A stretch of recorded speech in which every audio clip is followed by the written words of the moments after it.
faut se faire respecter. Merci beaucoup d'être nombreux en début d'après-midi. Excuse-moi, tout de suite. D'être à cette heure postprandiale à la session des jeunes chercheurs sponsorisée par le GRIG pour témoigner de ces présentations qui ont en commun l'infection et la grossesse.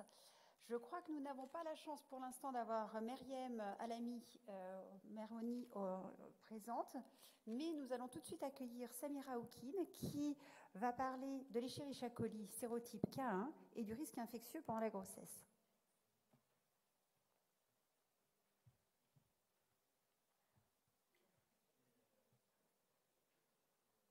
Bonjour à tous. D'abord, permettez-moi de me présenter. Samira Oukine, je suis maître de conférence en microbiologie médicale à la faculté de médecine de Blida, Algérie, et je suis aussi membre de la Société algérienne de gynécologie obstétrique. Je suis très heureuse de discuter avec vous du lien entre la présence d'Escherichia coli sérotype K1 et du risque infectieux pendant la grossesse. Vous savez tous que Escherichia coli est une bactérie commensale des voies urogénitales. Quand cette bactérie-là est porteuse de l'antigène capsulaire K1, elle est classée comme bactérie à haut risque néonatal. Donc, tout commence par voie ascendante. Quand des bactéries à haut risque néonatal colonisent la voie génitale, il y a le risque obstétrical, notamment la rupture prématurée des membranes et l'infection et la colonisation du liquide amniotique et donc l'infection materno-fœtale.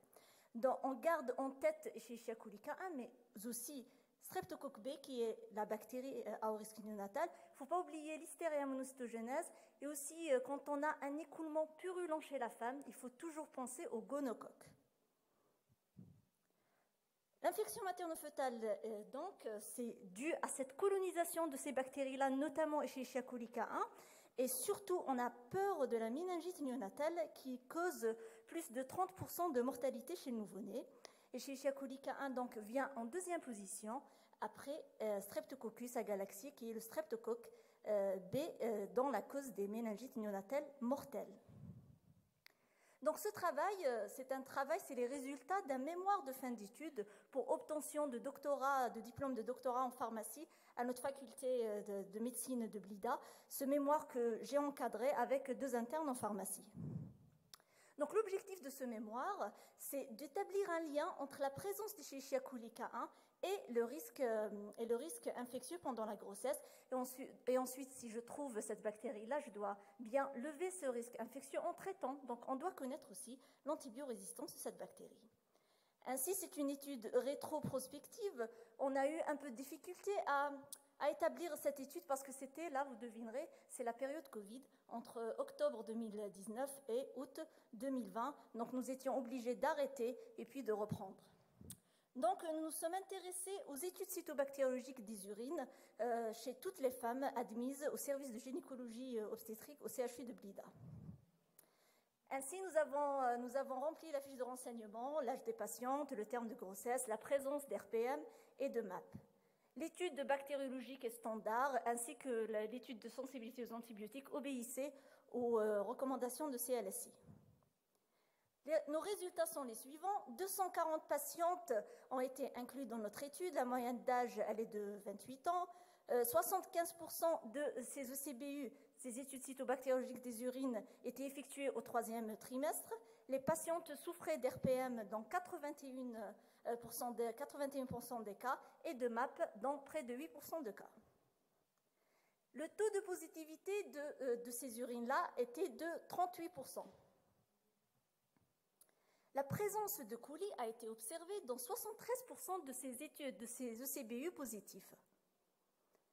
L'âge, vous aurez tous deviné, puisque la moyenne d'âge est de 28 ans, donc l'âge de positivité, de présence de coli, se situait entre 20 et 30 ans. Ainsi que c'est au niveau du 3e trimestre que les ECBU étaient positifs. La présence de coli K1 maintenant, sur les E. coli, on a retrouvé 61% de coli porteuses de cet antigène capsulaire qui donne le risque néonatal. K1 a été retrouvé dans 85% des femmes avec des RPM et dans 7% des femmes avec MAP. Et donc, nous nous sommes intéressés à cette problématique de la présence de coulis chez ces femmes-là avec un risque obstétrical, et les statistiques étaient à notre faveur, puisque c'est prouvé statistiquement, avec un P inférieur à 0,05, qu'il y a un lien entre la présence de cette coulis-là et de la rupture prématurée des membranes, ainsi que la menace d'accouchement prématuré. Cette coulis K1 était résistante à l'amoxicilline dans près de 60% des cas. Elle était résistante aux céphalosporines de première génération dans 7% des cas, mais elle reste toujours sensible au C3G, et heureusement, elle est sensible à l'imipénem. La recherche donc de cet antigène capsulaire K1 est nécessaire pour toutes les souches isolées pendant la grossesse, parce que là, vous savez tous que chez Chiakuli est le chef de file des infections urinaires, mais chez la femme enceinte, on doit rechercher cet antigène K1. Un prélèvement urinaire est demandé devant la présence d'RPM et MAP. Le prélèvement vaginal est plus sensible que le CBU, bien que le CBU soit accessible pour la patiente. Effectivement, dans une autre étude que nous avons effectuée entre 2012 et 2015, où nous avons prélevé 71 patientes enceintes, nous avons fait en même temps et un prélèvement urinaire et un prélèvement vaginal, et nous avons trouvé, avec un P inférieur à 0,05, qu'on a 2 fois plus de chances d'isoler une bactérie à haut risque néonatal dans un PV que dans les urines. Aussi, dans cette même étude, nous avons aussi trouvé, avec une valeur statistique significative, que le risque la présence de risques infectieux chez la femme enceinte influe sur la positivité de ce 2 types de prélèvements, avec un risque de x2. La recherche donc d'Escherichia coli K1 et de streptocoque B chez la femme est nécessaire. C'est le dépistage chez les femmes qui ont des antécédents d'infection urinaire, de portage de ces bactéries-là et de risques obstétricaux. Effectivement, maintenant, nous sommes affectés dans un autre CHU où nous gérons le laboratoire central. Donc, dans une courte période entre août 2021 et mars 2022, nous avons déjà diagnostiqué 2 méningites néonatales à E. coli K1, 2 bactéries néonatales à E. coli K1, 2 placentas colonisées par E. coli K1 et 3 prélèvements vaginaux positifs à des bactéries à haut risque néonatal, pour dire que nous avons pu éviter tout ça. Les souches d'Escherichia coli K1 sont reconnues à l'antibiogramme par leur sensibilité. Pourquoi cette phrase est importante? Car parfois au laboratoire, on n'a pas le réactif pour rechercher l'antigène K1, mais quand on retrouve une E. coli sensible, on est à peu près orienté vers cette souche à haut risque néonatal. Donc cette souche à haut risque néonatal est sensible aux céphalosporines de première génération, sensible aux céphalosporines de troisième génération et à l'amoxicilline glycacylclavulanique. Et hélas, la résistance à l'ampicilline augmente. Ainsi, le mot de la fin, c'est effectivement la présence de coli K1 est un facteur de risque infectieux pendant la grossesse, notamment le risque d'RPM et de MAP. Avec l'augmentation de la résistance de coli K1 à l'amoxicilline, faut-il revoir l'antibioprophylaxie chez la femme enceinte, les céphalosporines de première génération, à la place de l'amoxicilline? Et je vous remercie pour votre attention.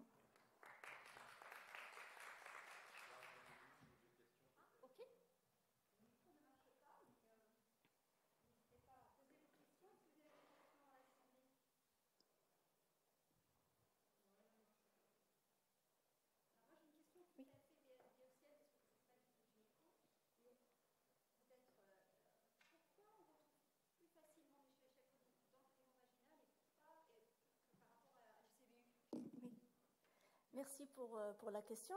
Oui, parce qu'au fait, au niveau vaginal, on y va à la source, puisque Escherichia coli K1 se retrouve au niveau de la flore vaginale, alors que le CBU, il peut ramener, il peut toucher cette flore vaginale-là avec le jet urinaire ou pas.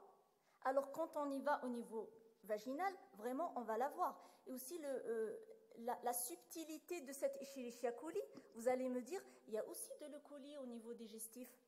Peut-être que c'est le digestif qui a colonisé. Or non, pour Escherichia coli K1, on la retrouve surtout au niveau vaginal. C'est pas comme le strepto B. Le strepto B, il y a une source digestive. Mais E. coli K1, vraiment, on y va à la source. C'est le vagin. C'est pour ça que c'est plus sensible, au fait.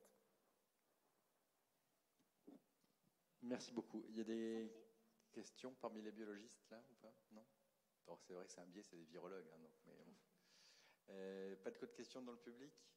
Oh, super. Merci beaucoup. C'était très clair et présenté de façon très dynamique, donc c'est très agréable. Merci beaucoup. Donc, est-ce que Meriem est là, du coup? Meriem Alami Merouni pour le premier topo sur la cytolyse. Malheureusement, elle n'est pas là. Donc, Émilien Chebib, conséquences audiovestibulaires de l'affection congénitale par le CMV, faite par une étude qui commence à travailler sur le CMV, visiblement. Pas très réputée, cette équipe. Alors,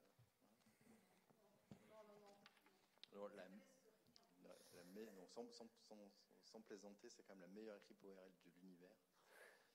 À l'hôpital Robert Debré. Donc, on va voir si M. Chebib est à la hauteur de cette équipe.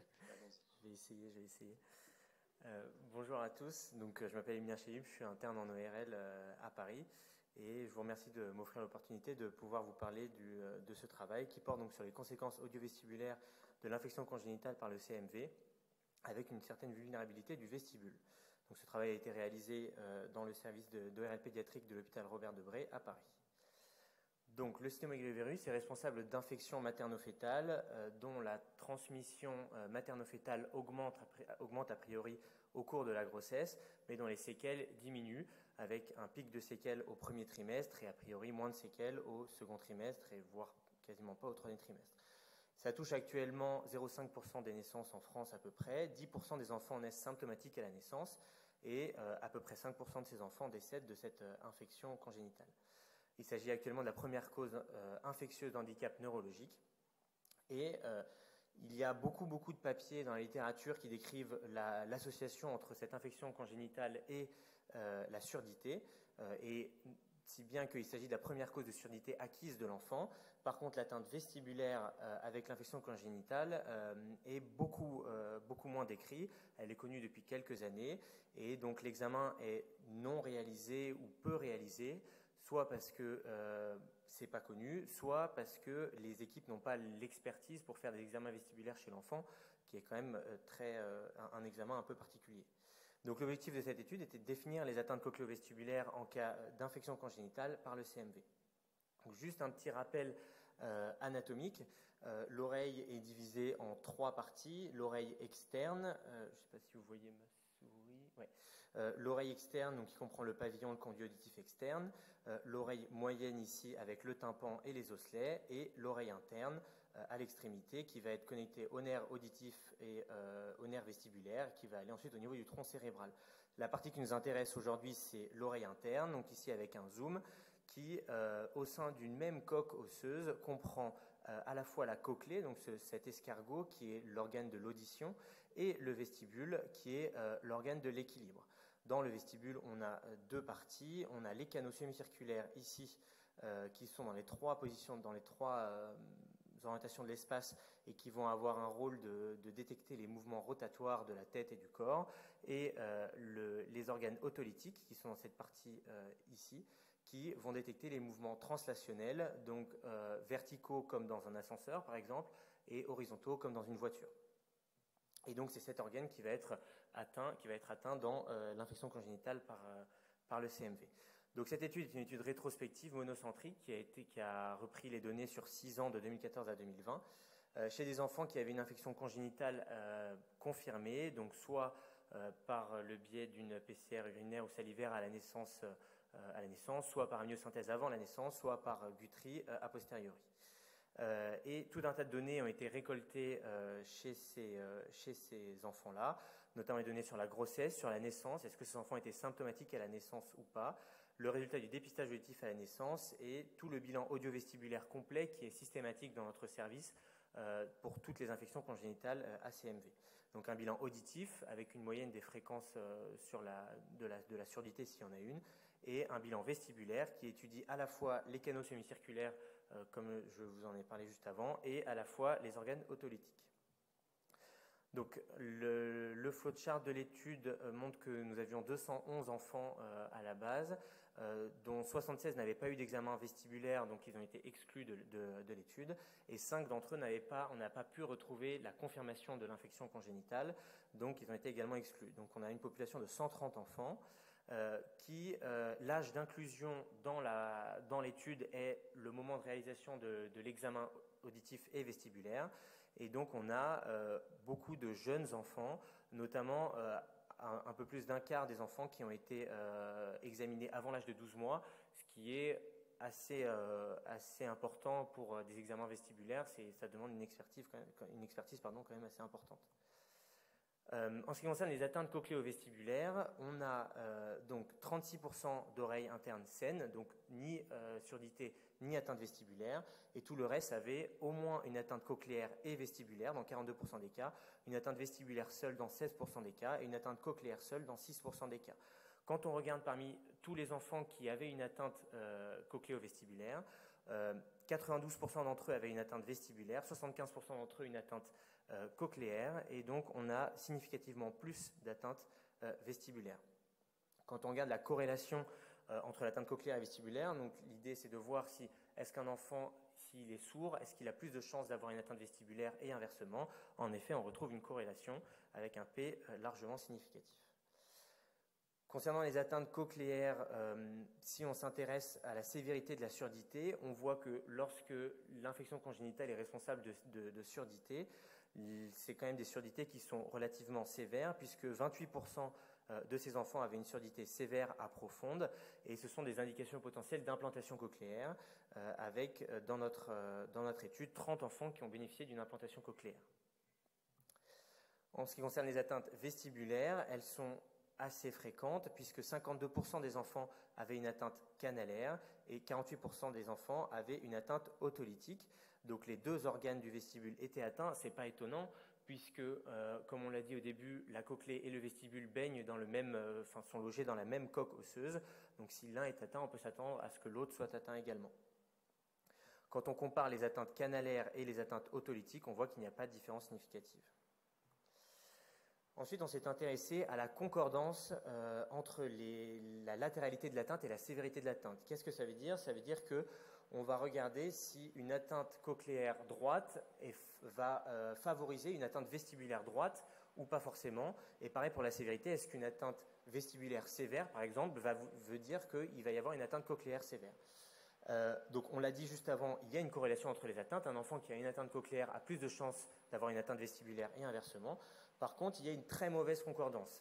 C'est-à-dire que c'est le coefficient de kappa de concordance qui s'interprète, plus il est proche de 1, plus il y a une concordance importante, et en dessous de 0,6, on considère qu'il y a une concordance insuffisante. Donc là, le kappa de concordance est à 0,43 concernant la latéralité, c'est-à-dire qu'un enfant peut très bien avoir une atteinte vestibulaire droite sans atteinte cochléaire droite, mais une atteinte cochléaire gauche, d'accord ? Et pour la sévérité, pareil, un enfant peut être sourd profond avec une atteinte vestibulaire très légère, voire pas d'atteinte vestibulaire, et inversement, il peut avoir une aréflexie vestibulaire bilatérale sans atteinte cochléaire. Donc il y a encore des phénomènes, des mécanismes qu'on ne comprend pas, puisque vu qu'ils sont dans la même coque osseuse, on devrait s'attendre à ce que les atteintes soient proportionnelles, mais ce n'est pas le cas. Donc en conclusion, on souligne ici l'importance d'un suivi cochléo-vestibulaire très précoce dès l'âge de 6 mois, puisque chez l'enfant qui n'a pas encore acquis la marche, une atteinte vestibulaire sévère entraîne de graves répercussions sur le développement psychomoteur, avec des enfants qui apprennent à marcher qu'à l'âge de 2 voire 3 ans, voire parfois ont du mal à marcher. Alors bien sûr, il y a les atteintes neurologiques qui ne favorisent pas, qui n'aident pas, mais l'atteinte vestibulaire a son rôle également, et il faut les suivre pendant au moins 5 ans, 5 à 6 ans, histoire de dire que s'il n'y a pas d'atteinte cochléo-vestibulaire à l'âge de 5 ou 6 ans, on peut penser qu'a priori, il n'y aura pas d'atteinte cochléo-vestibulaire par la suite. Et on montre par cette étude que le vestibule est plus atteint que la cochlée, donc c'est vraiment important de faire un bilan vestibulaire complet lors du suivi de ces infections. Très peu d'équipes le font. Il ne faut pas hésiter à adresser les patients dans des centres qui font des examens vestibulaires complets, puisque ça peut avoir des répercussions graves chez l'enfant. Et d'autres études pourraient être intéressantes pour évaluer l'atteinte vestibulaire, cochléo-vestibulaire et l'imagerie, puisqu'on a des IRM de plus en plus performantes qui nous permettent de voir la structure l'intérieur même de l'oreille interne à l'IRM pour voir si on a des corrélations entre les atteintes et l'imagerie.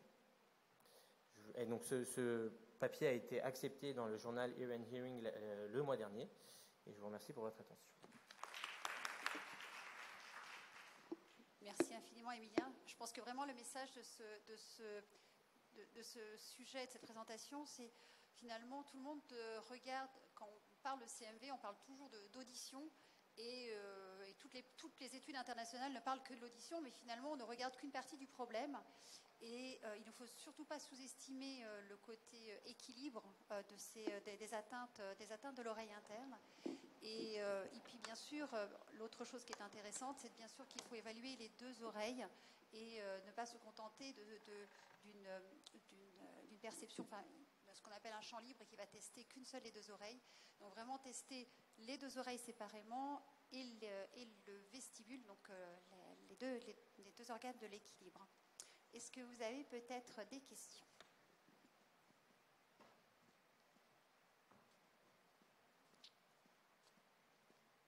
Merci. Désolée pour ma question de quelqu'un qui ne connaît pas grand-chose à l'ORL. Quand tu parles d'atteinte cochléaire, c'est vraiment une surdité que tu as évaluée cliniquement. Oui. Ok. Qu'on a évalué par des bilans auditifs. Non, okay. Quand on parle d'atteinte, j'ai parlé d'atteinte cochléaire pour mettre en relation avec l'atteinte vestibulaire, mais une atteinte cochléaire, c'est une surdité. C'est une surdité. Ouais, c'est une surdité. Merci. Est-ce qu'il y a d'autres questions ? Donc on va profiter d'Emilien dans sa lancée. Il a un deuxième topo à nous présenter. Et ce qui est intéressant aussi, je profite du fait qu'il est en train de mettre ses diapos, on voit que, voilà, en fonction du secteur de l'oreille interne, on a parlé bien sûr de la cochlée et du vestibule, mais on voit que même au niveau du vestibule, il y a des zones qui sont plus ou moins sensibles à ce virus. Maintenant, reste à savoir pourquoi certaines zones sont plus fragiles que d'autres. Alors, pour les obstétriciens qui sont là et les néonatologistes, vous allez peut-être être plus sensibilisés sur cette deuxième présentation qui va aborder les facteurs prédictifs d'atteinte cochléo-vestibulaire, donc une atteinte de l'oreille interne au sens large, en cas d'infection congénitale par le CMV. Donc, bonjour aux nouveaux arrivants. Je vous remercie de m'offrir l'opportunité de vous présenter donc, ce travail sur les facteurs prédictifs d'atteinte cochléo-vestibulaire en cas d'infection congénitale par le CMV. Pareil, ce travail a été encadré par le service d'ORL pédiatrique de l'hôpital Robert Debré à Paris. Donc je vais passer rapidement sur ce que je vous ai déjà dit lors de la précédente présentation. Je vais juste m'attarder sur la fin de l'introduction, donc sur les facteurs prédictifs des atteintes cochléo-vestibulaires, donc de la surdité et de l'atteinte vestibulaire. Il y a eu de plus en plus de papiers au cours de ces dernières années qui ont tenté de définir des facteurs prédictifs, alors que ce soit pour les atteintes neurologiques, mais également pour les atteintes cochléo-vestibulaires, enfin surtout cochléaires en fait, et qui ont défini des facteurs prédictifs, notamment l'imagerie neurologique anténatale quand elle était anormale et surtout avec certaines atteintes, il y avait plus de chances d'atteinte cochléaire, de surdité chez l'enfant, et également les infections de premier trimestre de grossesse qui étaient responsables de plus de surdité. Cependant, ces études sont dans la très grande majorité des cas des études univariées qui évaluent un des facteurs, les deux facteurs séparément. On sait par d'autres études que les atteintes neurologiques qui sont visibles à l'échographie anténatale surviennent surtout au premier trimestre, donc c'est difficile de savoir qui est responsable de la surdité. Est-ce que c'est vraiment les atteintes neurologiques? Est-ce que c'est juste l'infection du premier trimestre qui, par des phénomènes de perméabilité de la cochlée et du vestibule, laisse pénétrer le virus dans l'oreille interne? Donc voilà, l'objectif de cette étude, c'était un peu de définir les facteurs prédictifs indépendants, donc avec une analyse multivariée, des atteintes cochléo-vestibulaires en cas d'infection congénitale par le CMV. Donc pareil, cette étude était une étude rétrospective monocentrique sur 6 ans, avec uniquement des enfants qui avaient une infection congénitale confirmée, et les données récoltées étaient globalement les mêmes, avec plus de précision sur le statut symptomatique à la naissance. Est-ce qu'ils avaient un dépistage auditif normal à la naissance ou pas, sachant que, petite particularité, dans le statut symptomatique à la naissance, on a intégré les enfants qui avaient un dépistage auditif anormal à la naissance, car pour nous, c'est difficile de dire qu'un enfant est asymptomatique à la naissance alors qu'il a une surdité manifeste. avec les résultats du bilan audio-vestibulaire complet. Là, contrairement à l'autre étude, on a vraiment rassemblé les atteintes cochléo-vestibulaires en une seule et même atteinte, puisque ce qui nous intéressait, c'est de savoir si le CMV avait réussi à attaquer la cochlée et le vestibule, et pas spécialement les deux organes séparément. Donc, toujours cette population de 130 enfants avec un âge médian de 21 mois. Donc, parmi cette population, il y avait 83 atteintes de l'oreille interne, avec 62 surdité, dont 30 implantations cochléaires, et 76 atteintes vestibulaires, avec 9 aréflexies complètes, qui peuvent, je répète, avoir des conséquences assez graves chez l'enfant sur le plan du développement psychomoteur. Pour passer les premiers résultats des analyses univariées, ici vous avez les résultats de l'analyse multivariée, où on a analysé tous ces critères-là, avec notamment le sexe de l'enfant, le terme de naissance, le poids de naissance, le périmètre crânien à la naissance, est-ce qu'il s'agissait d'une séroconversion ou d'une réactivation pendant la grossesse, le trimestre d'infection, on a séparé les infections de premier trimestre avec les infections d'un autre côté du deuxième et du troisième trimestre. Est-ce que l'enfant avait des signes cliniques à la naissance? Est-ce qu'il avait des lésions cérébrales visualisées en anténatal, principalement à l'échographie? Et est-ce que la mère avait eu un traitement, pendant la grossesse contre l'infection congénitale ou l'enfant, est-ce qu'il en avait eu un à la naissance? Et enfin, le statut symptomatique à la naissance, qui lui aussi est un facteur décrit comme étant, si l'enfant est symptomatique à la naissance, on suspecte que l'enfant aura plus de chances d'avoir une surdité. Donc les résultats montrent qu'il y a uniquement 2 facteurs qui ressortent significatifs dans cette étude. Donc ce sont 2 facteurs qui sont indépendants, puisque les 2 sortent significatifs en ajustant, par exemple, l'infection de premier trimestre sur les lésions cérébrales anténatales ressortent significatives, et inversement. Quand on regarde l'odds ratio ajusté, on voit qu'une infection de premier trimestre par rapport aux infections du deuxième et troisième trimestre entraîne 4 fois plus de risque d'atteinte cochléo-vestibulaire. Et en ce qui concerne les lésions anténatales détectées à l'échographie, ça entraîne 8 fois plus de risque d'atteinte cochléo-vestibulaire. Donc, en discussion-conclusion, on a défini donc 2 facteurs prédictifs indépendants. Les études qui évaluaient ces facteurs de manière univariée, en fait, n'avaient pas tort, puisque les 2 sont responsables. Qu'est-ce que ça veut dire? Ça veut dire que potentiellement, des infections, des enfants qui ont une atteinte anténatale visualisée à l'échographie uniquement à partir du deuxième trimestre, par exemple, pourraient développer une atteinte cochléo-vestibulaire, même si l'infection est survenue au deuxième trimestre. Et des enfants qui ont une infection de premier trimestre, dont la transmission s'est faite au premier trimestre, mais qui n'ont pas d'atteinte cérébrale anténatale, pourraient également développer des atteintes cochléo-vestibulaires. Alors, on avait séparé premier trimestre et deuxième et troisième trimestre dans l'analyse multivariée, mais quand on regarde un peu en détail les atteintes du deuxième trimestre, alors que beaucoup d'études disent qu'il n'y a pas d'atteinte cochléo-vestibulaire au cours du deuxième trimestre, ben en fait c'est faux. Dans notre étude, des vraies atteintes infections congénitales survenues au cours du deuxième trimestre, chez certains enfants, on retrouve une atteinte surtout vestibulaire chez presque un tiers des enfants. Alors bien sûr, il y a un biais de recrutement dans notre étude, puisque n'étant pas un service de gynéco-obstétrique où on est tributaire des enfants qui nous sont adressés, soit pour dépistage anormal, soit parce que la myosynthèse s'est révélée positive au cours de la grossesse. Donc forcément, on a un taux d'atteinte cochléo-vestibulaire qui sont plus élevés que dans la littérature, mais ce n'était pas l'objectif de l'étude, et de toute façon, avec l'analyse multivariée, on a ajusté ce problème-là. Et le débat de est-ce que l'enfant symptomatique à la naissance, est-ce que le fait que l'enfant soit symptomatique à la naissance entraîne plus de surdité ou d'atteinte vestibulaire, en fait, il est peut-être un peu faux. Alors, je modère mon propos. C'est plus qu'au sein du statut symptomatique à la naissance, il y a certains facteurs qui sont plus importants que le statut symptomatique de manière générale, qui sont en fait notamment les atteintes échographiques anténatales. Donc, on insiste avec cette étude-là sur l'importance du dépistage anténatal permettant de dater la grossesse et pouvoir donner une information importante aux parents sur les potentiels risques d'atteinte cochléo-vestibulaire de leur enfant, et sur le suivi radiologique avec la détection de ces lésions cérébrales anténatales. Ce papier a été accepté le mois dernier dans le journal European Journal of Pediatrics. Je vous remercie pour votre attention. Alors, merci beaucoup pour ce topo. Sur des études rétrospectives comme ça, comment est-ce que vous pouvez être sûr de la datation du terme de la grossesse pour savoir si c'était bien des T2 et pas des T1 mal datés? Là, malheureusement, des fautes de temps, je n'ai pas pu détailler, mais pour les 130 enfants, on n'avait pas la confirmation de la datation. On a certaines données manquantes du fait de l'analyse rétrospective. Quand on définit une atteinte, enfin une infection, quand on dit qu'une infection s'est faite, une infection congénitale, s'est faite pendant le premier trimestre, on est sûr que au début de la grossesse, il n'y avait pas de, je vais reprendre. À la fin du premier trimestre, on avait une sérologie, par exemple maternelle, qui était positive et qui n'était pas avant la grossesse, et on a diagnostiqué l'infection chez l'enfant, quel que soit le moyen.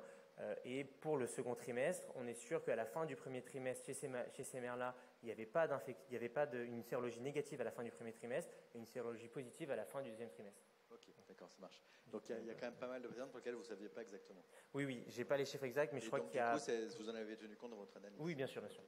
Et l'autre question, après je vais donner la parole aux autres pour d'autres questions, mais je devance la question des virologues. Je te titille un petit peu, mais c'est pas méchant.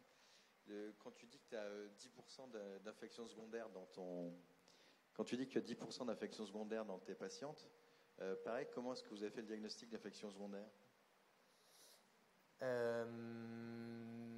D'infection secondaire, c'est-à-dire de... Parce que des réactivations.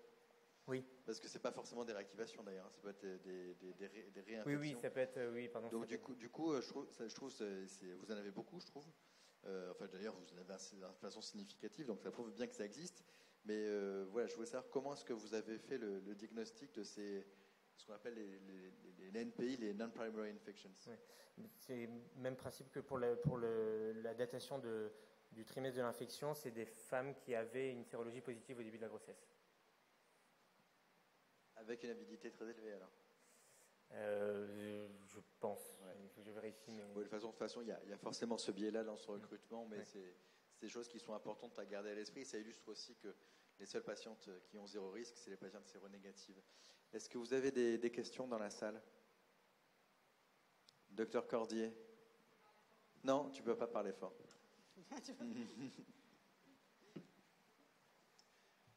Merci beaucoup pour ces deux topos. Juste là, les lésions cérébrales, c'était les lésions classiques que nous, on utilise pour dire qu'il y a une symptomatologie derrière un risque, ou c'est défini certaines spécifiquement? Parce que tu sais qu'on discute un peu toujours de est-ce que les lésions sont des choses qui sont une variante, un facteur à risque ou pas. Je te parle surtout pour les hyperécogénicités qui sont souvent un peu discutables dans le risque pris pour les couples. Donc là, tu as le détail des lésions que vous avez constatées. On a le détail, à chaque fois, ces lésions, moi je ne me suis pas permis de définir si la lésion était à risque ou pas, c'était le compte-rendu du gynéco-obstétricien ou dans nos comptes-rendus qui étaient définis comme des lésions typiques d'infection congénitale à CMV et qui pouvaient être à risque d'atteinte neurosensorielle par la suite. D'accord. Du coup, je suis frappé par le nombre de lésions cérébrales radiologiques. 42%. Mais... Ça, c'est chez les enfants qui ont une atteinte cochléo-vestibulaire. D'accord. Et donc, elles étaient sur des infections du premier trimestre? En grande partie, oui. Et tu avais des lésions radiologiques sur des infections du deuxième ou du troisième trimestre? Du deuxième trimestre, oui.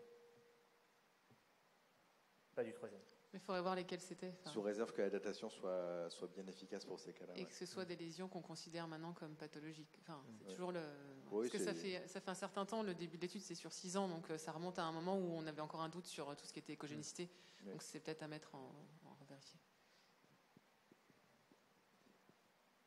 Y a-t-il d'autres questions? Merci beaucoup. Merci. Est-ce que Madame Alami Merouni est arrivée ou pas? Parce qu'on va commencer à parler de Covid, c'est dommage. Donc Marion Poisson. Marion, qui est une interne de gynécologie obstétrique, qui va nous présenter un énorme travail qu'elle a fait, qui est un travail qui est son travail de thèse qu'elle soutiendra un jour probablement. Et vous allez voir que le travail que Marion a fait est totalement dingue. Merci Marion. Alors, bonjour à tous, merci beaucoup. Donc, je m'appelle Marion Poisson, je vais vous parler de l'impact des variants du SARS-CoV coronavirus sur les issues obstétricales et néonatales. Donc c'est une étude qu'on a conduite sous la direction du professeur Picon. Donc le SARS coronavirus, comme vous le savez, au cours de la pandémie, a subi une forte pression de sélection qui a induit la formation de mutations et l'émergence de variants lorsque les mutations leur conféraient un facteur de virulence ou une transmissibilité augmentée. On a eu plusieurs variants, avec des variants d'intérêt lorsqu'ils représentaient un danger pour la santé publique, avec le variant alpha tout d'abord, qui était le variant anglais, ensuite variant sud-africain et brésilien, le variant delta qui a été rapporté pour retrouver un plus grand risque de mortalité et aussi d'hospitalisation, y compris en réanimation, et le variant Omicron qui avait une plus grande transmissibilité mais une plus faible sévérité.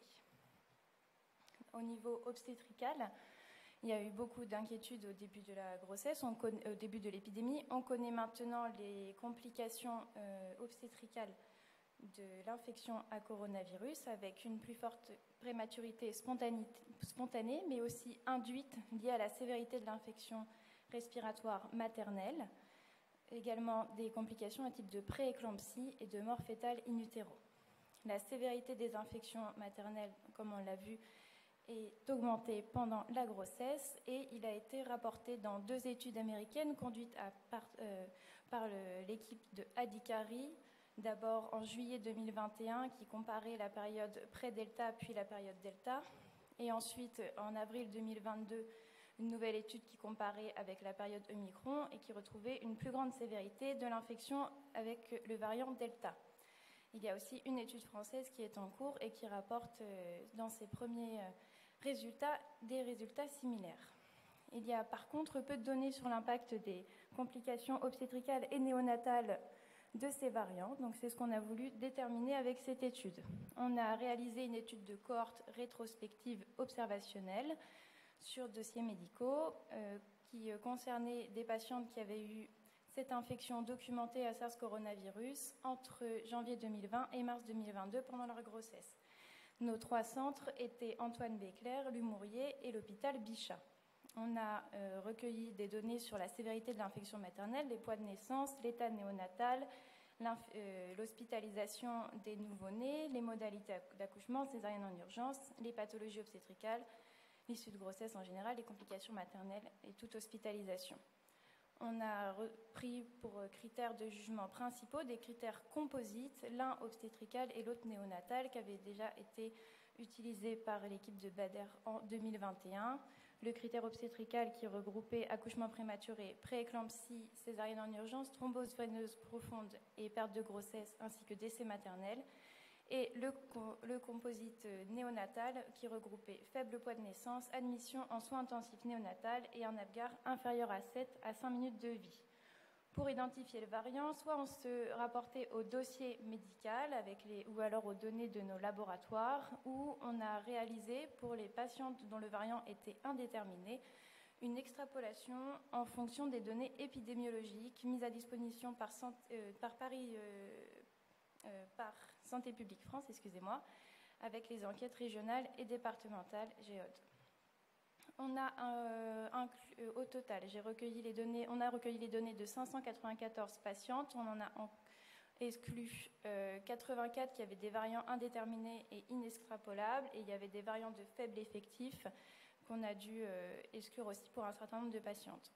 Les issues de grossesse sont restées indisponibles, c'est-à-dire qu'on a arrêté le recueil avant qu'elles accouchent ou alors elles ont accouché ailleurs et on les a perdues de vue pour 13 patientes. C'était des patientes de plus de 25 ans, majoritairement multipares, qui ont consulté pour la plupart au 3e trimestre et qui étaient symptomatiques dans 2/3 des cas.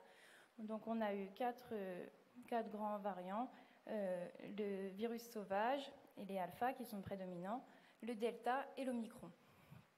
On a moins d'omicron et une répartition des variants qui change un petit peu en fonction du centre. On n'avait pas recueilli les omicrons à Béclair et à Bichat, on a un peu moins de delta. Au niveau du terme du test, ça change un petit peu. C'était plus panaché pour le wild type et pour l'omicron, on n'a quasiment que du 3e trimestre. On a une différence sur les raisons du test, puisque au niveau des deltas, on a plus de patientes qui étaient symptomatiques. Au niveau aussi de la symptomatologie initiale, on retrouve des différences, notamment sur la dyspnée, qui était présente dans 33% des patientes pour le delta et dans seulement 7% pour le micron. Ça fait le lien avec les données de sévérité de l'infection à Covid qui sont significatives, puisqu'on voit que 61% des patientes avec l'infection à delta ont eu une hospitalisation pour un Covid sévère, contre seulement 6% des Omicrons.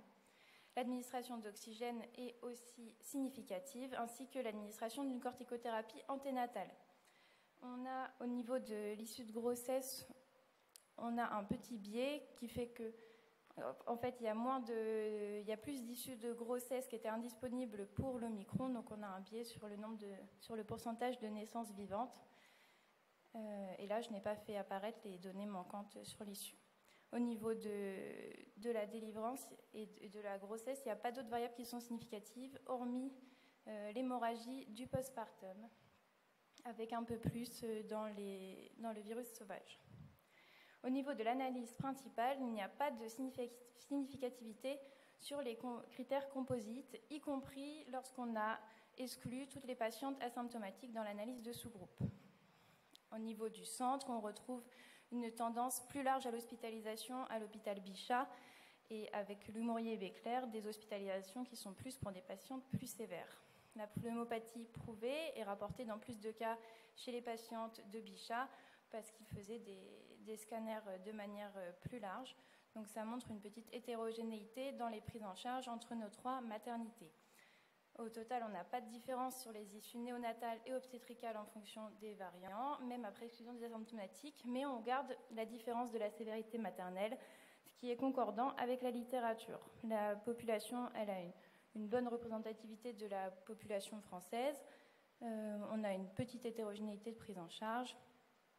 On a plutôt un bon effectif, une bonne validité externe. Il y a quelques données manquantes malgré tout et on aurait bien aimé pouvoir récupérer les données sur la vaccination. Voilà.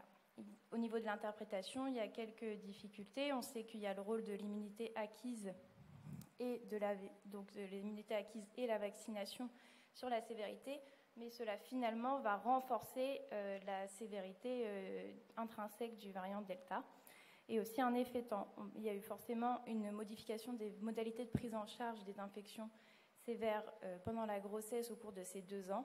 Et on peut se dire que s'il n'y a pas non plus de différence sur les issues obstétricales et néonatales, c'est peut-être qu'on a été ensuite moins interventionniste, il y a eu moins de prématurité spontanée et que la prise en charge pluridisciplinaire a été plutôt efficace.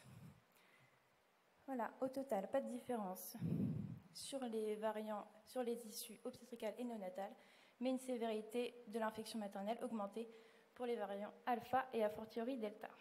Merci de votre attention. Merci beaucoup Marion. Alors,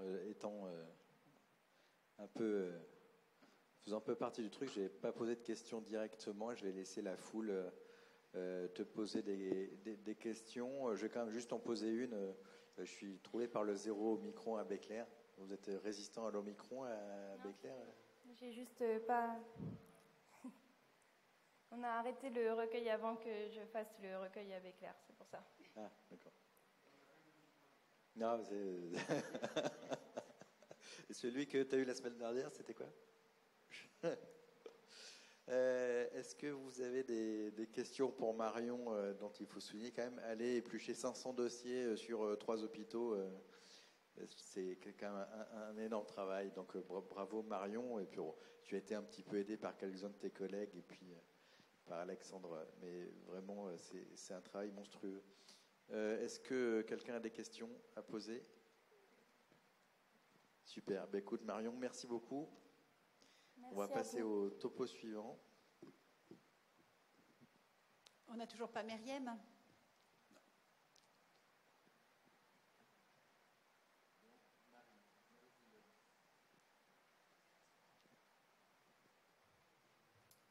Bonjour à tous, je m'appelle Marie Ziliox, je suis obstétricienne aux hôpitaux de Strasbourg et moi je viens vous présenter ce sujet sur les hospitalisations des femmes enceintes vivant avec le VIH à l'ère des combinaisons antirétrovirales en France sur la période de 2005 à 2017.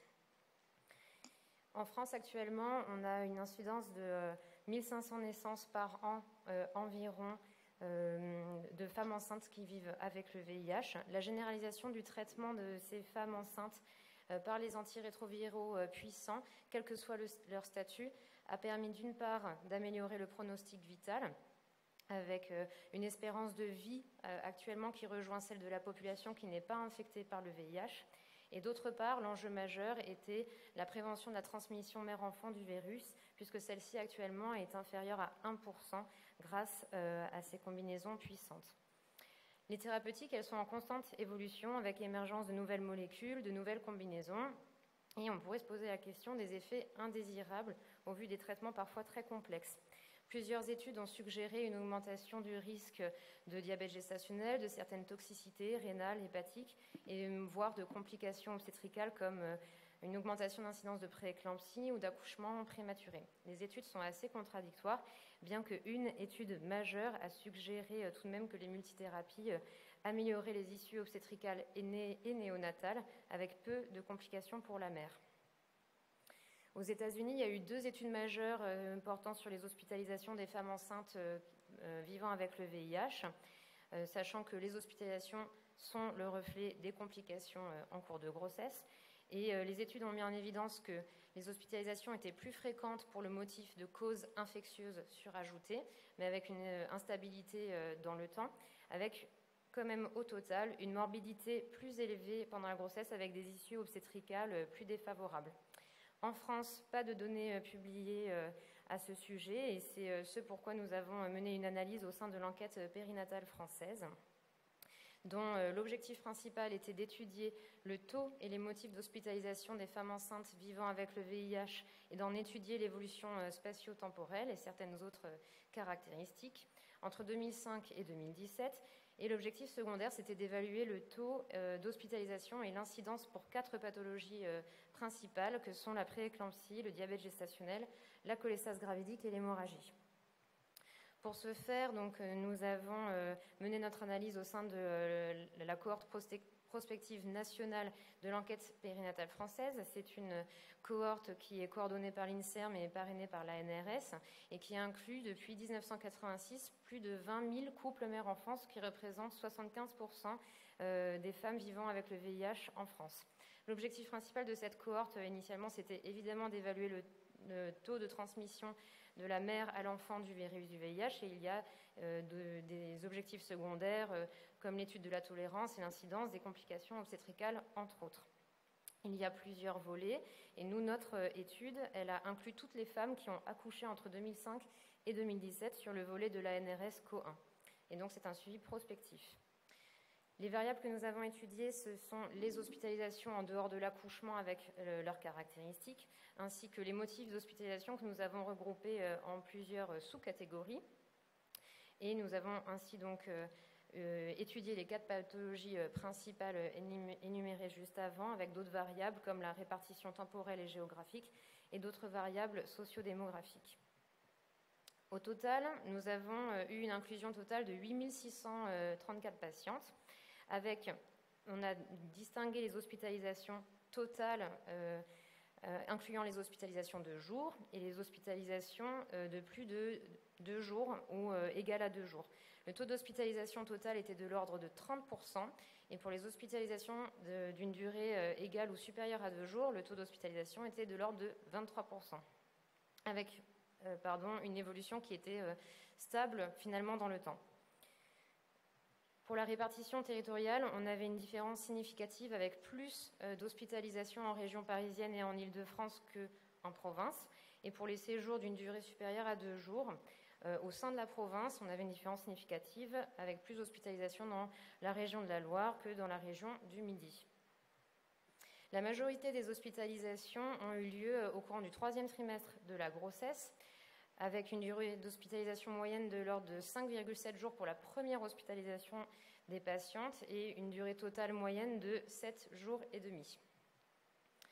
Lorsqu'on a regardé dans le détail les motifs d'hospitalisation, on a eu beaucoup de données et quand on regarde, on a rapporté en fait les taux d'hospitalisation selon le motif par un premier taux, le taux 1 rapporté à l'ensemble des patientes incluses de notre étude et le taux 2, le taux d'hospitalisation rapporté à l'ensemble des hospitalisations de ces patientes. Donc on avait la cause principale d'hospitalisation, c'était la menace d'accouchement prématuré, suivi ensuite de tous les troubles liés à l'hypertension artérielle, prééclampsie et protéinurie, le diabète et l'hémorragie. Et donc au total, les causes obstétricales maternelles et fœtales représentaient près de 60% des causes d'hospitalisation de ces patientes. Venaient ensuite à 13 et 14% les causes hépatogastro-entérologiques, 10 à 12% pour les causes infectieuses, puis les soins liés à l'infection au VIH qui représentaient 12,8% des séjours totaux et 7% pour les séjours de plus de 2 jours. Venaient à moindre mesure ensuite les hospitalisations pour troubles psychologiques et sociaux, les causes hématologiques et tout de même 7% d'hospitalisation pour les autres formes de soins précisées non liées au VIH. Lorsqu'on regardait l'évolution dans le temps, il y avait une diminution significative du taux d'hospitalisation pour les causes infectieuses seulement. On a ensuite analysé des associations entre les caractéristiques sociodémographiques et le statut immunovirologique. Et on a pu mettre en évidence que l'âge maternel était significativement lié au taux d'hospitalisation comme l'origine ethnique, avec plus d'hospitalisation pour les patientes qui étaient entre 30 et 40 ans et plus d'hospitalisation parmi l'ethnie originaire d'Afrique subsaharienne. Et ce taux d'hospitalisation était aussi lié à la dernière charge virale dosée chez la patiente avant l'accouchement et au dernier taux de lymphocytes CD4. Pour les 4 pathologies principales, l'incidence de la prééclampsie et du diabète ont été significativement augmenté au fur et à mesure du temps qui passe, alors que le taux d'hospitalisation pour la prééclampsie a diminué avec le temps. Donc lorsqu'on regarde le taux d'hospitalisation, il était de l'ordre de 30% pour les hospitalisations totales avec une évolution plutôt stable dans le temps, sauf pour la cause infectieuse, une inégalité territoriale qui pouvait être expliquée avec peut-être un peu plus d'hospitalisation de jour en Île-de-France et en région parisienne. C'est aussi la région dans laquelle il y a plus de patientes porteuses du virus du VIH. Et donc on a vu que les causes obstétricales maternelles représentaient la majorité des hospitalisations, avec la menace d'accouchement prématuré et les troubles liés à la dysgravidie. Et les causes secondaires étaient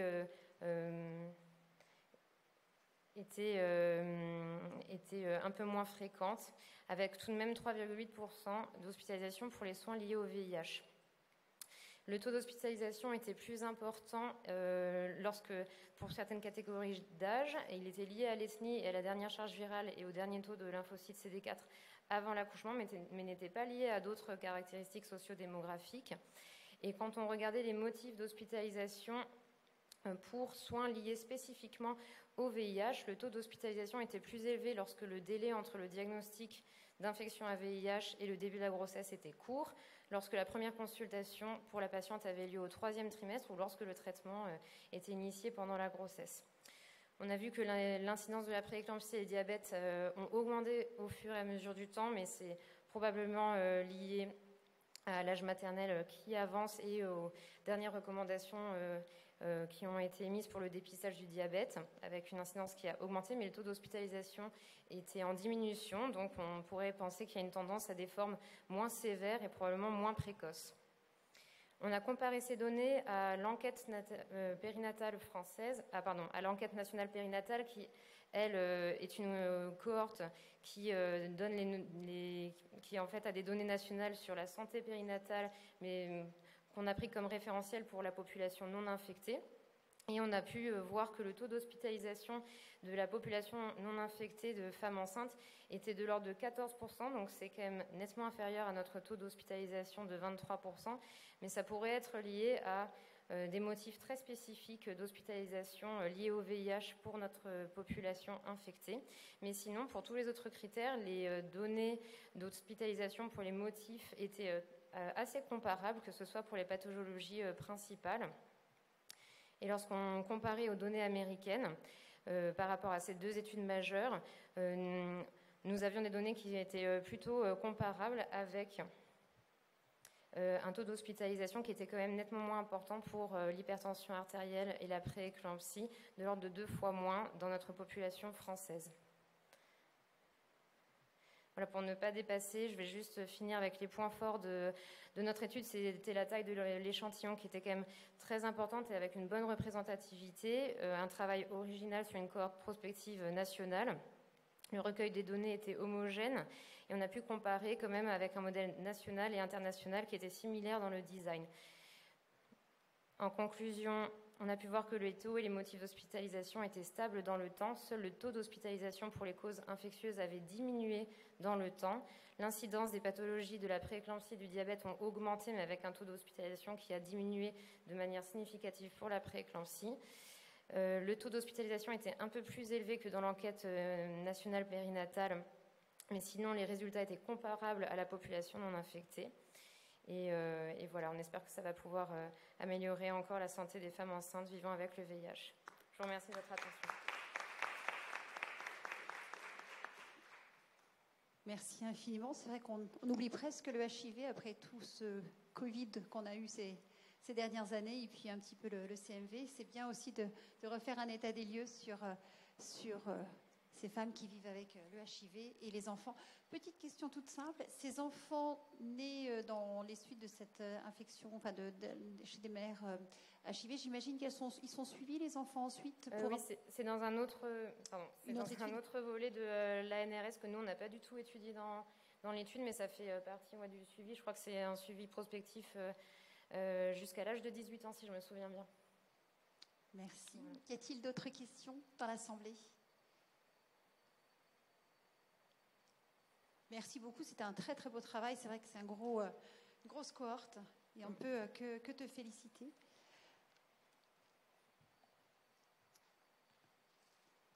On va ensuite accueillir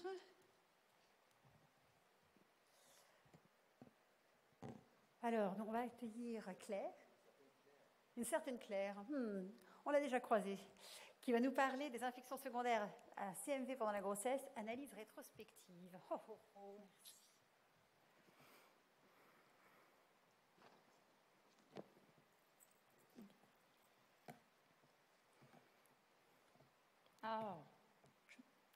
Bien, bonjour à tous.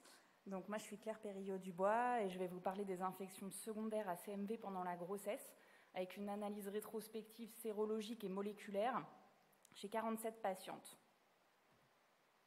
Alors d'abord, qu'est-ce qu'on sait sur les infections secondaires ? On sait que plus la séroprévalence augmente, plus le nombre d'enfants infectés congénitalement par le CMV augmente. On sait que dans les pays comme la France, où la séroprévalence pour le CMV est autour de 50%, on a la moitié des infections congénitales qui font suite à une primo-infection maternelle et l'autre moitié qui fait suite à une infection secondaire. Ça a été publié et nous, ça a été confirmé par notre expérience. Et on sait, ça a été démontré dans une méta-analyse récente, que le risque fœtal est identique, quelle que soit la nature de l'infection maternelle. Et qu'est-ce qu'on ne sait pas à propos des infections secondaires ? Eh bien, on ne connaît pas le taux de transmission parce qu'il y a des difficultés à les diagnostiquer. Il y a des légendes autour de la positivité des IgM, autour de l'augmentation du titre des IgG ou de la positivité de la PCR dans le sang. Ça n'a jamais été complètement exploré.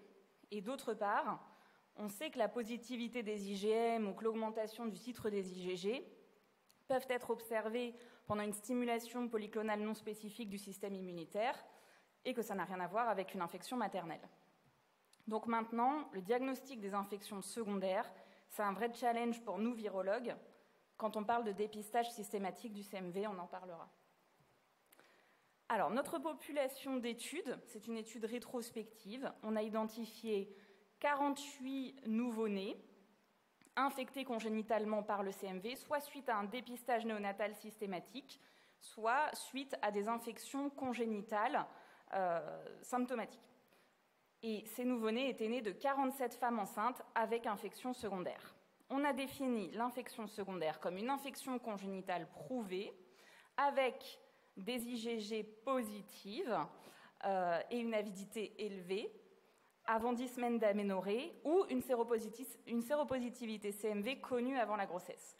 L'élévation du titre des IgG, elle était définie comme un doublement du titre. Et donc, on a rétrospectivement analysé des sérums qui avaient été conservés et on a réalisé des sérologies et de la PCR. Pourquoi sur des sérums? On avait que ça au congélateur. Donc, par patiente, on a obtenu une médiane de 4 sérums par patiente, un au premier trimestre, un au second trimestre et 2 au troisième trimestre. Et pour chaque sérum, on s'est demandé s'il y avait une élévation du titre d'IgG, des IgM positives et ou une PCR CMV positive. Et voilà ce qu'on a obtenu comme profil. Pour 57% des patientes, donc en rouge sur le camembert, il y avait un titre d'IgG stable, des IgM négatives et une PCR négative sur tous les prélèvements que nous avions pendant la grossesse. Et pour 43% des patientes, donc en jaune sur le camembert, il y avait au moins un sérum pendant la grossesse, avec soit élévation du titre d'IgG, soit des IgM positives, soit une PCR positive. Donc si on regarde d'un petit peu plus près ces fameuses 43% avec un possible marqueur d'infection maternelle, on avait 86 sérums au total. Et donc pour 63% de ces sérums, il y avait un possible marqueur d'infection, donc soit des IgM, soit un titre une élévation du titre d'IgG, soit une PCR positive, un seul marqueur, au moins une fois pendant la grossesse. Pour 13% des patientes, il y avait 2 de ces marqueurs et aucun sérum ne présentait les 3 marqueurs. Donc, la positivité des IgM et de la PCR, en fait, était transitoire pendant la grossesse chez ces patientes qui avaient présenté une infection maternelle secondaire. Pour conclure, je crois qu'on est assez d'accord que nos outils sérologiques classiques, donc la sérologie et même la PCR, en fait, sont inutiles pour diagnostiquer une infection maternelle secondaire et que réaliser en prospective des IgM pendant la grossesse ne permettra pas de dépister les infections maternelles secondaires. Et concernant la PCR positive, 34% des patientes ont présenté au moins une PCR positive et les charges virales étaient très faibles avec une médiane de 46 copies par ml. Donc, on avait une virémie transitoire. Alors, c'est vrai qu'on n'avait qu'un seul sérum par trimestre. Donc, évidemment, si on avait eu un sérum par mois, peut-être qu'on aurait eu un pourcentage de positivité de la PCR qui aurait été plus élevé. Ce qu'on peut dire, c'est que si on a une PCR dans le sang de la patiente qui est positive, ça signe l'infection maternelle. Par contre, si on a une PCR négative, on ne peut rien dire. Donc, on conclut que le dépistage des infections secondaires maternelles n'est pas compatible avec un dépistage maternel systématique et que si on veut diagnostiquer toutes les infections congénitales, on est obligé de faire du dépistage néonatal. Et je vous remercie de votre attention.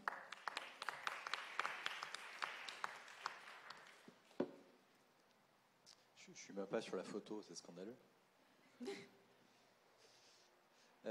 Merci beaucoup. Alors, je vais laisser la parole à Natacha, mais j'ai une question pour toi parce que j'étais encore confronté à ça avant-hier avec une patiente qui est passée dans un autre service parce que souvent les patientes elles font plusieurs services pour demander des avis, surtout sur les infections secondaires où on leur raconte un peu n'importe quoi. Alors il y a des experts qui racontent n'importe quoi et il y a des gens qui n'y connaissent rien qui se permettent de donner leur avis. C'est les deux trucs. Donc effectivement, nous en tant que consultants dans un centre d'analyse prénatale, on a souvent des patientes qui viennent en rendez-vous parce qu'on a trouvé des IgM sur une sérologie alors qu'on n'aurait pas dû la faire. Et c'est très difficile de leur faire comprendre qu'on la fout à la poubelle. C'est vraiment compliqué. Et j'en ai de temps en temps qui viennent d'endroits où ils font des viruries. Et donc, moi, j'ai une opinion, mais je devrais voir la tienne sur ces viruries CMV qui sont faites pendant la grossesse. Alors, on ne l'a pas fait parce qu'on n'avait pas ce prélèvement disponible. Mais ceux qui l'ont fait, et je pense à Anne Necker, il semblerait que ce soit un meilleur marqueur que la virémie. Et donc, en fait, pour l'instant, ça reste quelque chose à explorer.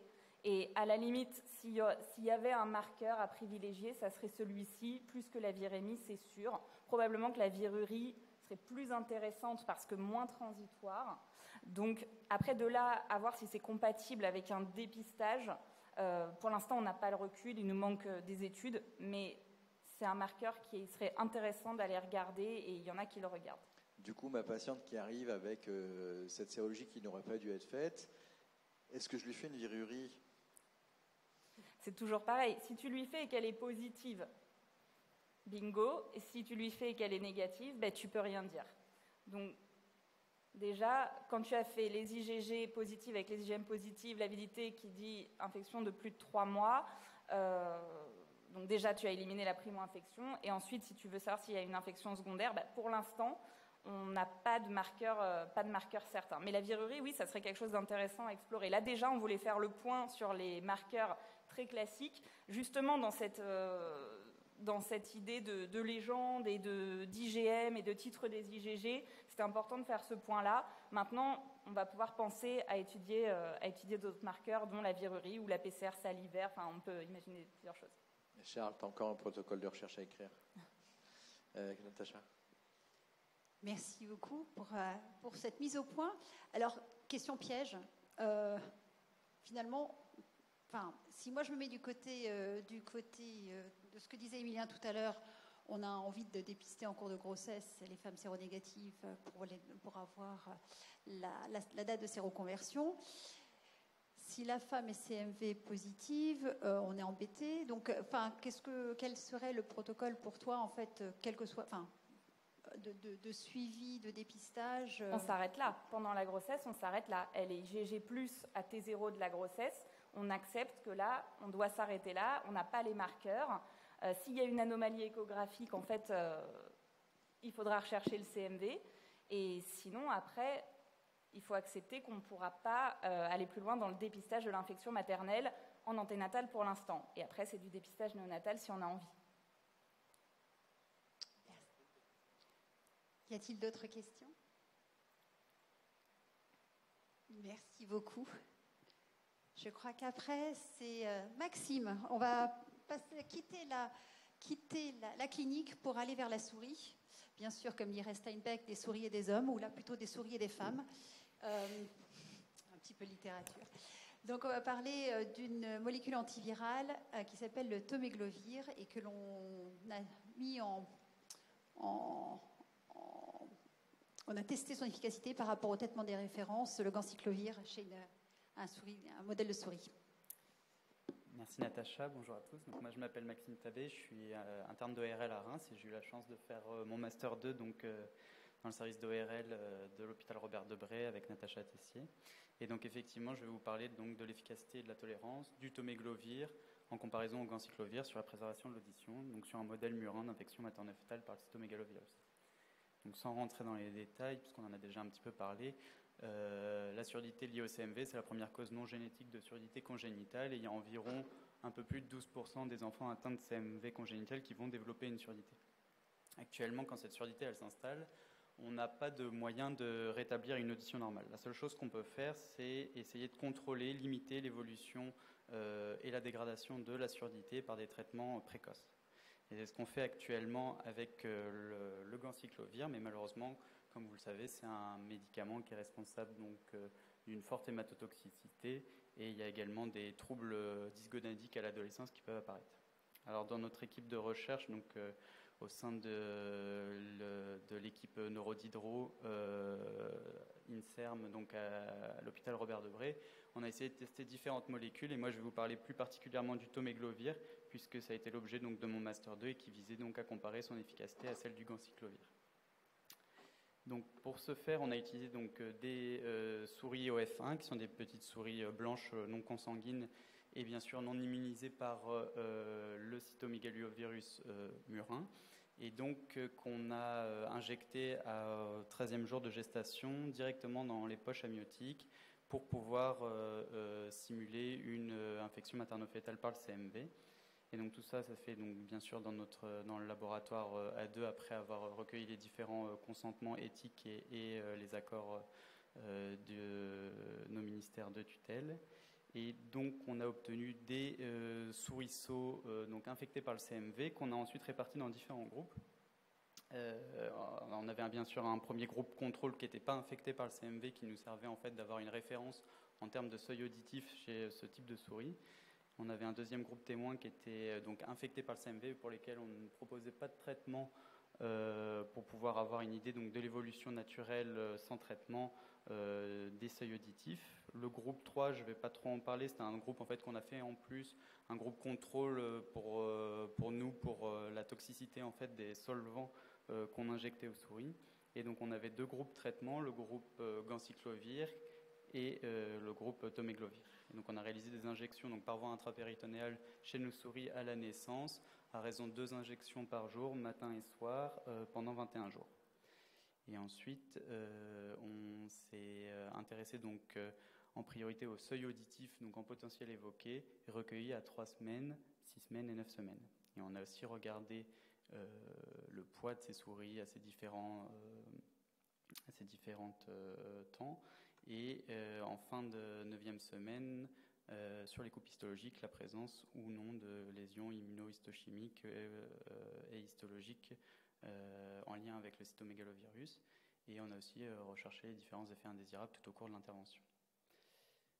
Donc au niveau des effets indésirables, finalement, on n'avait pas vraiment beaucoup d'effets indésirables, et surtout c'était les mêmes dans les différents groupes. Ils étaient plus liés aux techniques d'injection qu'aux molécules en tant que telles. Et là, je vous présente 2 exemples en photo avec les nécroses des extrémités et les hématomes au site d'injection, parce que vous avez toutes petites souris qui font à peu près 2-3 cm à la naissance, et donc à raison de 2 injections par jour pendant 3 semaines, c'était responsable d'hématomes sur quasiment la plupart des souris.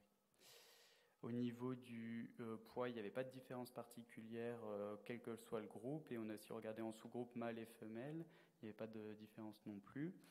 Et au niveau immunohistochimique, donc on a pu montrer une diminution des marquages nucléaires des cellules de la strie vasculaire, donc c'est les cellules de soutien de la scala média, donc la partie de l'oreille interne chez les différentes souris, et qui étaient donc diminuées dans les groupes de traitement, donc que ce soit avec le tomeglovir ou avec le ganciclovir. Et au niveau des seuils auditifs, qui était notre objectif principal, on a pu mettre en évidence effectivement un bon contrôle de l'audition, alors que ce soit avec le ganciclovir, mais ça c'était déjà connu, c'est le groupe jaune là, que vous avez aux différents temps, 3, 6 et 9 semaines, mais également donc, avec notre nouvelle molécule, le tomeglovir, et avec un contrôle de l'audition qui était conservé tout au long des 9 semaines, à l'inverse des souris en bleu que vous avez, qui sont les souris qui étaient non traitées, pour lesquelles l'audition avait tendance à se dégrader au cours du temps. Alors, est-ce que le tomeglovir, c'est un bon candidat pour se substituer au ganciclovir? Alors, il a des avantages certains. Déjà, on a montré qu'il y avait une audition qui était contrôlée de la même façon qu'avec le ganciclovir. Et de par son mécanisme d'action, il ne semblait pas présenter d'effets indésirables particuliers, même si on n'a pas pu tout étudier au cours de cette première étude. Et il a l'intérêt du fait qu'il est spécifique de la réplication virale et non de l'autre, de pouvoir être utilisé à la fois chez la souris et chez l'humain, ce qui n'est pas le cas de tous les nouveaux antiviraux.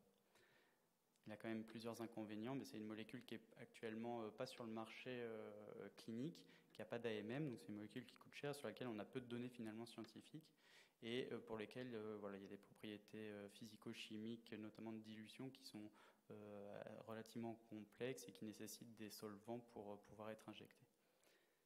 Donc c'est un bon candidat, mais il reste encore beaucoup de choses à faire avant de pouvoir l'utiliser chez l'homme, notamment en termes pharmacologiques et toxicologiques, ce qu'on est actuellement en train de faire avec nos collègues pharmacologues de l'hôpital Saint-Louis, et peut-être dans un futur plus ou moins lointain, on va dire, on pourra utiliser cette molécule ou une autre pour se substituer au ganciclovir. Donc en conclusion, il existe effectivement donc des possibles alternatives, et on l'a montré donc chez la souris, donc sur le cytomégalovirus murin, avec un effet donc, du toméglovir qui était semblable à celui du ganciclovir sur l'audition, et avec une toxicité a priori qui était relativement faible. Voilà, je vous remercie de votre attention. Merci Maxime. Je trouve que tu as évoqué, c'est vrai que c'est toujours intéressant de le redire, que la recherche animale se heurte à des particularités, qui est le fait qu'on ne peut pas utiliser le virus humain, qu'on utilise le virus murin, et que de ce fait, certaines molécules antivirales ne vont pas avoir le même fonctionnement. Par exemple, le thermovir qui a été évoqué pendant un moment, mais malheureusement on ne peut pas l'utiliser parce qu'il n'a pas le mécanisme d'action sur le MCMV.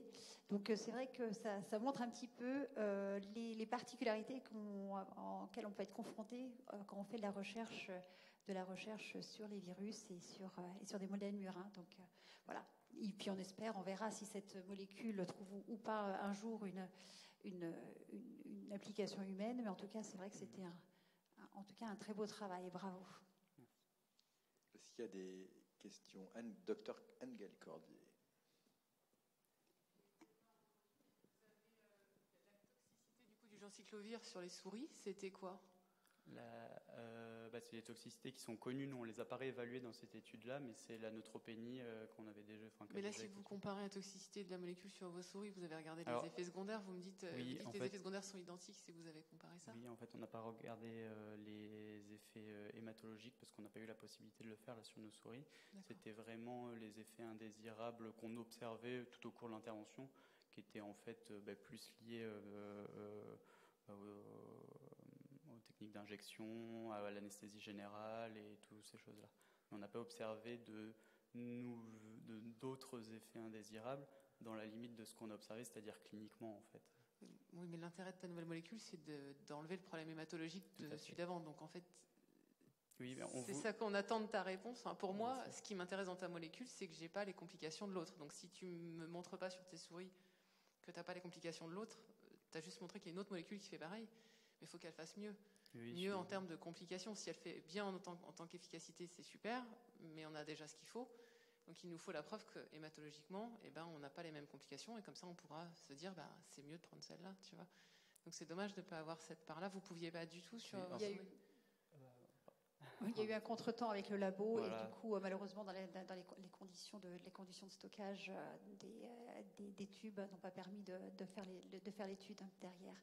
Mais c'est quelque chose qui peut tout à fait être fait a posteriori sur un échantillon de souris, et de vérifier qu'il n'y a pas d'hématotoxicité chez ces souris-là. Ouais, parce que quand vous les sacrifiez, vous pouvez prendre le sang et après c'est pas plus compliqué. C'est pour ça que j'avais compris ça moi dans effets secondaires, et en fait non, donc c'est pour ça que il n'y a pas de surmortalité. Enfin, c'est sûr qu'il n'y a pas de surmortalité, pas de modification du poids, donc il n'y a pas non plus on voit pas d'effet indirect d'une toxicité. On voyait bien par exemple sur une autre étude qui avait été faite avec le valnoctamide, qui est un autre antiviral qui avait été fait l'année d'avant.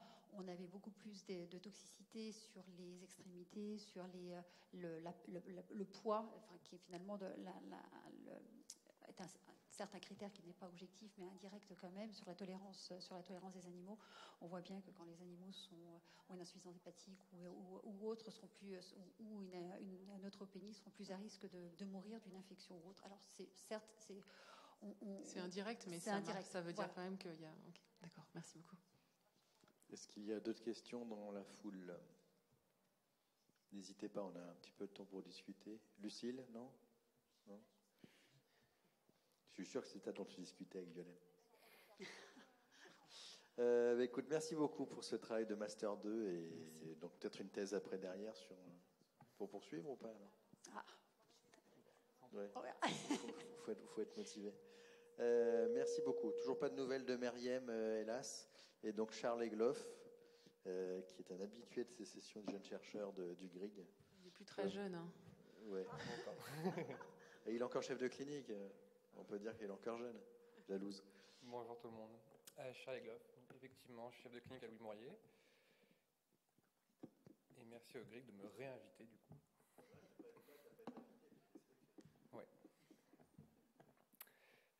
Pour parler de ce travail qui a été fait l'an dernier sur la perception et l'acceptabilité du vaccin contre le SARS-CoV-2 chez les femmes enceintes.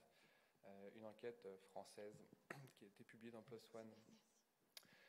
Rapidement, l'introduction, le Covid-19 augmente les risques de formes sévères et liées à des atteintes placentaires, on en a pas parlé ce matin, et le vaccin actuellement est la meilleure solution, en tout cas on n'a pas de traitement antiviral et est efficace. Et donc un des points clés pour que ce traitement soit efficace, ou cette prévention, c'est une adhérence au traitement. Ça c'est la chronologie, juste parce que c'est important, surtout sur cette vague, cette pandémie. Il y a pas mal de choses qui ont changé assez rapidement, mais pour rappeler un petit peu les dates du vaccin et quand est-ce que cette étude a été faite. En décembre 2020, l'Union européenne autorise le premier vaccin qui était Pfizer.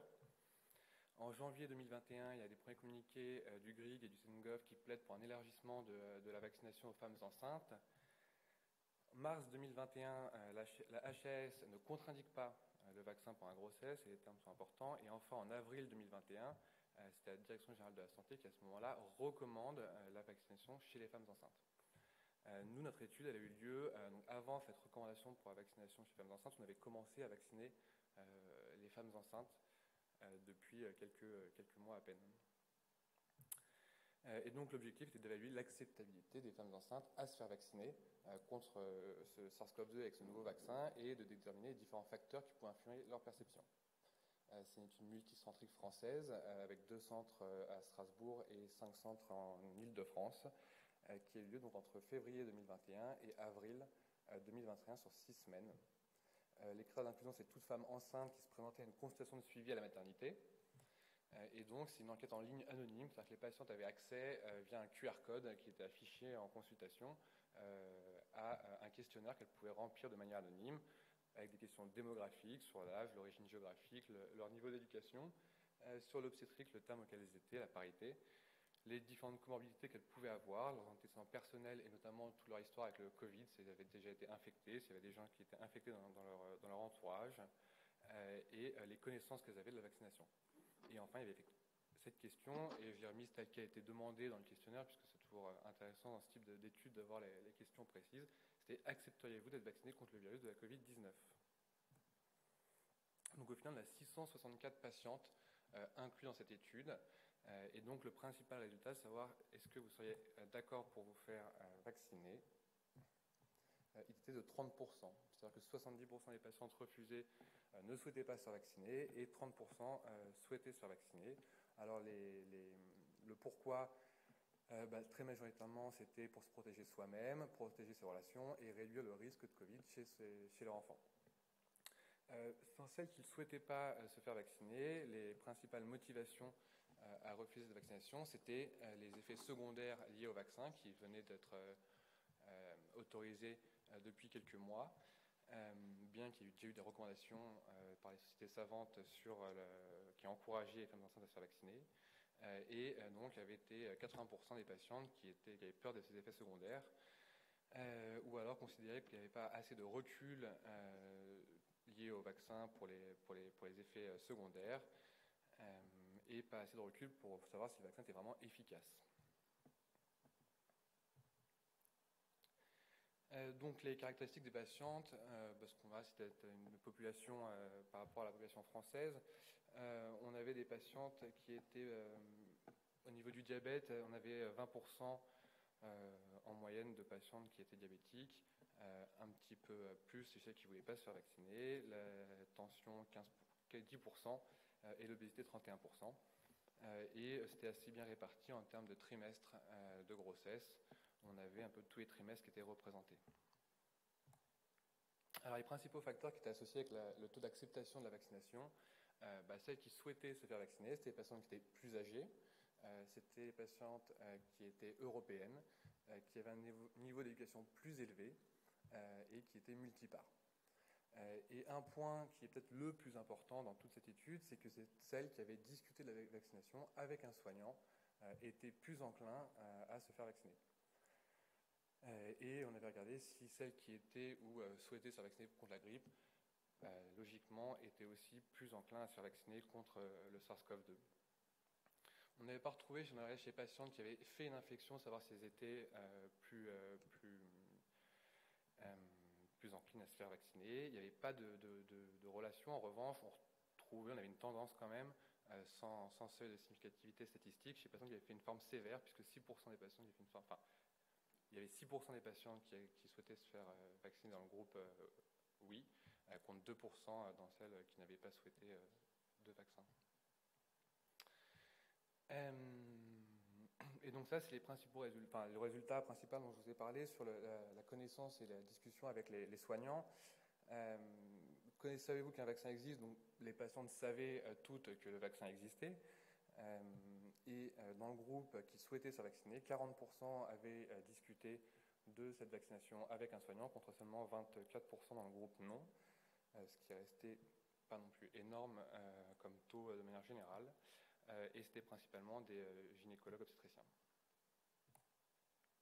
Donc en discussion, on avait 30% dans cette période de 2021 qui étaient d'accord pour une vaccination. Sur une série un peu plus petite de 140 patientes italiennes, 28% des patientes avaient souhaité se faire vacciner, ce qui est à peu près cohérent avec nos chiffres. Et donc le principal facteur, et notamment celui qui est modifiable, celui sur lequel on peut agir, c'est que les patientes qui avaient une information par un soignant étaient plus enclins. Et donc on voit bien l'importance du rôle des soignants, et c'est vraiment le message que je veux faire passer, c'est le rôle qu'on a en tant que soignant avec nos patientes. Alors, si on compare la littérature, les femmes enceintes, ça c'était une méta-analyse par rapport à la population générale, hommes, femmes, on avait sur la même époque à peu près 70% de la population qui avait l'intention de se faire vacciner sur une méta-analyse internationale. Donc on voit des chiffres très différents, et ça c'était une étude où vous avez 18 000 patientes en tout, c'était par internet, 5 000 patientes qui étaient enceintes. Et ce qui est intéressant à retrouver, c'est que d'une part, il y avait des taux qui étaient très variables entre les pays, puisqu'on voit, je ne sais pas si on voit très bien, mais on a le Mexique, le Brésil, l'Afrique du Sud, l'Italie, la Russie, avec des taux très variables entre les pays, puisque si on prend par exemple le Mexique, on avait 20% des patients qui ne souhaitaient pas se vacciner, et en Russie, on était à quasiment 80% des patients, d'où l'importance aussi de faire cette étude en France, sur une population française, pour avoir des données plus fiables pour notre pratique. Et on voit la différence entre les patientes qui étaient enceintes et celles qui allaitaient, ce qui montre que la grossesse était quand même un facteur qui les freinait à la vaccination, puisque les taux de refus en rouge étaient plus importants chez les patientes qui étaient enceintes que celles qui allaitaient. Alors juste, intéressant aussi la chronologie, j'ai parlé des différentes dates dans l'introduction. Ça, c'est des études qui sont sorties donc, en 2021, à peu près au moment où on a fait l'étude, et on voit bien en fait au niveau de la population. Donc ça, c'est une étude française, et ça, c'est une méta-analyse qui reprenait toutes les études internationales. Donc ces femmes, hommes, on n'est pas en grossesse, mais on a là, en fait, en 2020, c'est-à-dire au tout début de la pandémie, à gauche sur l'abscisse, et plus on avance, plus on se rapproche du moment où le vaccin est enfin disponible. Et donc on voit bien que la population, en fait, je ne sais pas si on a pris peur, mais au début était très encline à se faire vacciner, puisqu'on était assez haut de chaque côté. Et au fur et à mesure du temps, et que le vaccin pouvait être disponible et qu'elle pouvait aller se faire piquer, et ben finalement, ils prenaient peur. Et l'acceptabilité diminue. Quand on regarde par rapport à différentes études antérieures à cette pandémie, en 2015, il y avait une étude qui avait été faite sur... En fait, c'était une revue de la littérature sur tout type de vaccination, mais c'était principalement des grippes, les différentes études. On retrouve un peu les mêmes barrières qu'on a pour le Covid et pour la vaccination en général, qui est la sécurité du vaccin. Penser que le vaccin n'est pas nécessaire ou efficace, qui n'était pas recommandé par les professionnels de santé, ou une faible connaissance de la vaccination. Et donc c'est un peu la même chose que nos résultats, alors qu'on avait déjà recommandé de se faire vacciner depuis un mois ou deux. Donc on a parlé, l'âge, le niveau social, la discussion avec les soignants, c'est des choses qui ont été retrouvées depuis dans d'autres études sur l'acceptabilité du vaccin. Et donc je réinsiste encore une fois, je ne sais pas si je le dirai assez, mais sur la discussion avec les soignants, il y a une étude même qui avait spécifiquement, une étude polonaise, insisté là-dessus, où ils avaient comparé avant-après consultation avec un médecin, et ils passaient de 35% à 72% d'acceptation. Avec les limites, on montre que c'est quand même très... Enfin, on nous croit, on nous fait confiance, il faut en profiter, et c'est notre rôle. À la limite de l'étude, on a un biais de réponse, puisque c'est accessible à un QR code, donc forcément les patientes sont peut-être plus ou moins intéressées par le sujet quand elles y répondent.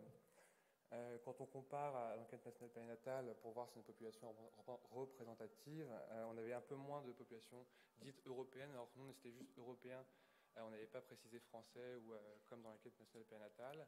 Le niveau social, les études en revanche étaient à peu près équivalents avec l'enquête nationale périnatale, et on avait plus de comorbidité, ce qui s'explique principalement par le fait qu'on avait des centres de niveau 3 qui du coup prenaient en charge des patients avec plus de comorbidité. Et donc aussi la chronologie, c'est-à-dire que février 2021, avril 2021 était une période turbulente où il y a eu pas mal de débats, notamment dans les médias, on a des articles très fréquents. Il y a eu tout le débat sur AstraZeneca et le risque lié à ce vaccin-là, qui n'était pas recommandé pour les femmes enceintes, mais qui a forcément joué un peu dans la pensée des gens. Et juste pour finir, donc depuis la publication, depuis l'étude en tout cas, qui a été réalisée en avril 2021, aujourd'hui, où est-ce qu'on en est? Dans une étude qui est en cours de soumission de l'URE, un questionnaire qui a été distribué en suite de couches entre septembre et décembre, donc à la fin de l'année par rapport à notre travail, on était passé à 65% des patientes qui avaient été vaccinées, donc 98% étaient pendant la grossesse. Et dans l'étude EPIPHAR, début janvier, on est donc à peu près à des mêmes chiffres, à 68,4% de vaccination chez les femmes enceintes. Et en mars, on est passé à 74%. Donc ça, c'est les derniers chiffres qu'on a. L'augmentation s'explique principalement par le fait que ces patients qui ont été vaccinés avant la grossesse, qui ont eu le temps de se faire vacciner avant la grossesse, puisqu'on retrouve la différence dans les différents trimestres de vaccination, avec des disparités entre les régions en France. Et en conclusion, et je le dirai une dernière fois, le rôle primordial du soignant est le devoir d'information, qui est bien un devoir que vous avez avec vos patientes. Et je remercie tous les gens qui ont participé à ce travail.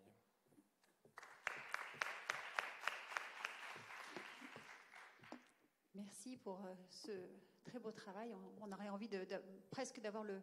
Alors, tu as les signes indirects par le questionnaire de la fin, mais la même chose, même 2 ans plus tard, dans le sens prospectif, parce que finalement, en fin de grossesse, bien sûr, il peut y avoir un biais aussi dans le « est-ce que je me ferai vacciner ?» entre ceux qui vont répondre oui et peut-être celles qui vraiment passent à l'action. Et peut-être que ce qui est par contre très bien dans ton étude, c'est qu'on voit que le taux de vaccination était de manière effective relativement élevé. Donc ce frein entre de vacciner n'est pas... les femmes franchissent vraiment le pas et se tiennent à ce qu'elles ont dit. On aurait pu craindre qu'elles ne franchissent pas ce pas-là, mais elles le font. Donc c'est bien.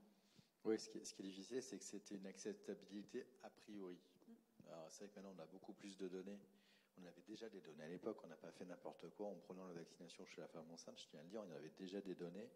Et maintenant, il y en a encore plus, puisqu'on a, depuis ce matin, on n'arrête pas de parler de la méta-analyse qui est sortie il n'y a pas longtemps, là, qui vraiment est extrêmement rassurante. Donc, on a encore plus d'arguments. Ce qui était intéressant, je pense, dans ce papier-là, mais peut-être que tu n'as juste pas assez insisté pendant la présentation là-dessus, c'est que les patientes qui sont les plus enclines à ne pas se faire vacciner sont les patientes qui sont le plus difficilement accessibles à la prévention et à la communication. C'est-à-dire que c'est souvent des patientes de plus bas niveau socio-économique ou qui parlent moins français. Et ça, on le retrouve un petit peu partout. C'est-à-dire que nos méthodes d'information et de prévention, qu'elles soient destinées au grand public ou que nous faisons, il faut arriver à les cibler mieux sur les patientes qui sont les moins vaccinées. Et dans l'étude de Marion Huré, dans tout ce qui sort, on s'aperçoit que les moins vaccinés, c'est les patientes de plus bas niveau socio-économique qui parlent moins la langue, etc. Voilà, donc et puis l'autre événement, on en a parlé beaucoup avec Alexandre Visanti, c'est que finalement les campagnes médiatiques à la radio pour dire aux femmes enceintes vaccinez-vous, elles ont commencé il y a 1 mois, ce qui est complètement dingue quand même. Voilà, en tout cas c'était un beau travail. Il y a des questions dans la foule là ?